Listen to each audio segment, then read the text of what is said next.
बिस्मिल्लाहिर्रहमानिर्रहीम सल्लल्लाहु अला हबीबिही सय्यिदिना व मौलाना मुहम्मदिन व अला आलिहि व सहबिहि व बारिक वसल्लम।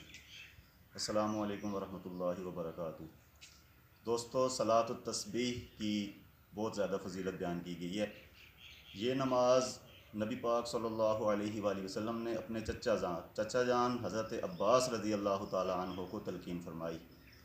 इस नमाज के बारे में है कि अगर किसी के गुनाह समंदर की झाग के बराबर या उससे भी ज़्यादा हों तो अल्लाह रब्बुल इज़्ज़त इस नमाज की बरकत से उसके गुनाह माफ़ फरमा देते हैं। तो आइए आपको इस नमाज के अदा करने का तरीका बता देता हूँ। ये नमाज जो है चार रकात नमाज नफल है।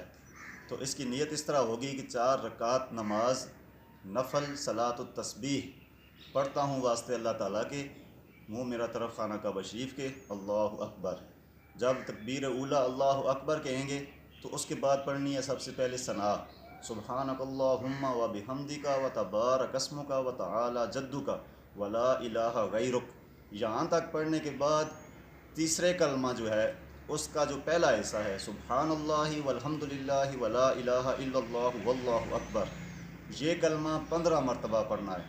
अगर आप पूरा तीसरा कलमा भी पढ़ना चाहें, आगे वला हौला वला कुव्वता इल्ला बिल्लाहिल अलिय्यिल अज़ीम, ये भी पढ़ना चाहें तो पढ़ सकते हैं, लेकिन इसमें यह है कि आपको नमाज में टाइम ज़्यादा लगेगा। अक्सर जो रवायात आती हैं उसमें वला इलाहा इल्लल्लाहु वल्लाहु अकबर तक ही ये कलमा है। तो 15 मरतबा पढ़ने के बाद आऊज़ु बिल्लाहि मिनश शैतानिर रजीम बिस्मिल्लाहिर्रहमानिर्रहीम पढ़ने के बाद सूरह फातिहा पढ़ेंगे और उसके बाद कोई सूरत पढ़ेंगे। और वो सूरत पढ़ने के बाद रुकू में जाने से पहले 10 मरतबा यही कलमा सुबहान अल्लाहि वल्हम्दुलिल्लाहि वला इलाहा इल्लल्लाहु वल्लाहु अकबर ये पढ़ना है खड़े खड़े। उसके बाद जब रुकू में जाएंगे तो रुकू की तस्बीह सुबहान रब्बियल अज़ीम 3 मरतबा पढ़ने के बाद फिर रुकू में ही यही कलमा 10 मरतबा पढ़ना है। उसके बाद समी अल्लाहु लिमन हमिदा रब्बना वलकल हम्द ये पढ़ने के बाद खड़े खड़े हाथ छोड़े हुए 10 मरतबा यही कलमा फिर दोबारा पढ़ना है। उसके बाद फिर अल्लाह अकबर कहते हुए सजदे में चले जाएंगे और सजदे में जाके सुबहान रब्बियल आला 3 मरतबा पढ़ने के बाद 10 मरतबा यही कलमा पढ़ना है। उसके बाद उठ के बैठेंगे, 2 सजदों के दरमियान जो बैठना होता है उस जलसा उसको बोलते हैं, उसमें बैठ के फिर 10 मरतबा यही कलमा पढ़ना है। और उसके बाद दोबारा सजदे में जाके सुबहान रब्बियल आला 3 मरतबा पढ़ने के बाद फिर 10 मरतबा यही कलमा पढ़ना है। तो इस तरह ये एक रकत में 75 मरतबा बन जाती है। तो 4 रकतों में 300 मरतबा ये कलमा पढ़ना होता है।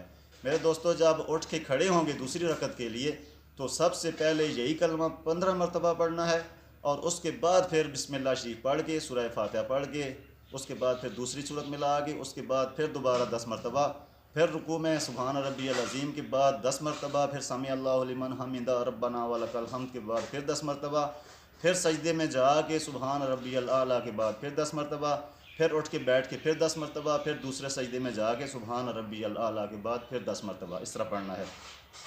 उसके बाद तशाहुद पढ़ेंगे और तशाहुद जो है वो आम नमाज की तरह अब्दुहु व रसूलु तक नहीं पढ़नी, बल्कि उसके बाद आगे दुरूद शरीफ दुरूद इब्राहिमी भी पढ़ना है और उसके बाद दुआ भी पढ़नी है, लेकिन सलाम नहीं फेरना।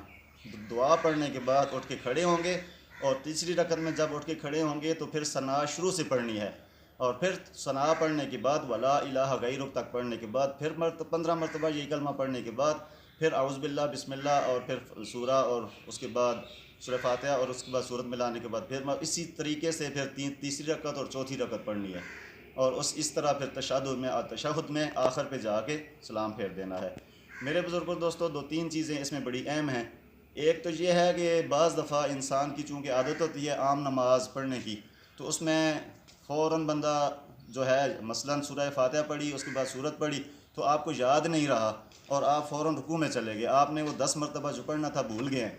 तो इसमें परेशानी की कोई बात नहीं। अगर आप किसी मौके पे ये 10 मरतबा पढ़ना भूल गए हैं तो उससे अगले रुकन में जाके वो आप 10 मरतबा पढ़ के उसको मुकम्मल कर सकते हैं।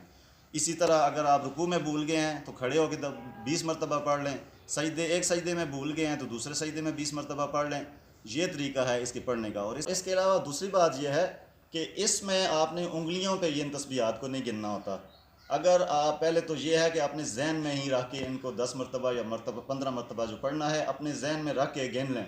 अगर फिर भी आपको याद नहीं रहता तो उसका तरीका ये है कि जब आप हाथ बांधते हैं तो ये जो उंगली है 3 मरतबा पढ़ें या 1 मरतबा पढ़ें, तो इस उंगली को यहीं पे दबा दें, उसके बाद दूसरी उंगली को दबा दें, उसके बाद तीसरी उंगली को, इस तरह इसको काउंट कर सकते हैं। बाकी इस तरह करके आप उंगलियों पे नहीं पढ़ सकते। या फिर आप जब रुकू में जाते हैं तो अपनी पाँव की जो उंगलियां हैं वहाँ पे आप गिन सकते हैं। तो या सजदे में जाएं तो जब सजदे में हाथ रखें तो इस तरह उंगली को दबा के आप इस तरह इसको काउंट कर सकते हैं। तो ये मेरे दोस्तों ये एक तरीका है सलातुत तस्बीह पढ़ने का, और अक्सर मुसलमान इसको मुख्तलिफ़ मौक़े पे पढ़ते रहते हैं। जैसे कि नबी पाक सल्लल्लाहु अलैहि वसल्लम ने अपने चचा हज़रत अब्बास रज़ी अल्लाह ताला अन्हु को तलकीन फरमाया कि ए चचा, पहले तो इस नमाज को रोज़ाना पढ़ें। अगर रोज़ाना नहीं पढ़ सकते तो हफ्ते में एक दिन लाजमी पढ़ें। हफ्ते में नहीं पढ़ सकते तो महीने में एक दफ़ा पढ़ें।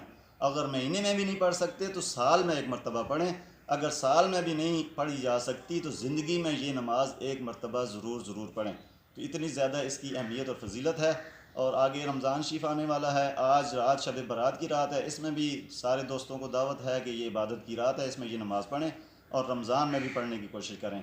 इसका सबसे बेहतरीन जो वक्त है नमाज़ पढ़ने का, जुम्मे वाले दिन, जुम्मे की खुतबे से पहले और ज़वाल के बाद जो टाइम है बेहतरीन टाइम, या आम दिनों में पढ़ना चाहें तो ज़ोर की नमाज से पहले इसका बेहतरीन टाइम है। वरना इसका वैसे नफली नमाज है, जिस वक्त भी पढ़ना चाहें पढ़ सकते हैं, लेकिन जो बुज़ुर्गान दीन ने इसका टाइम जो बताया है, सबसे बेहतरीन जो टाइम है उसका ये जो मैंने आपको बताया ये टाइम है। अल्लाह ताला हम सब को अमल करने की तौफ़ीक़ अता फ़रमाए। अस्सलामु अलैकुम व रहमतुल्लाहि व बरकातुहू।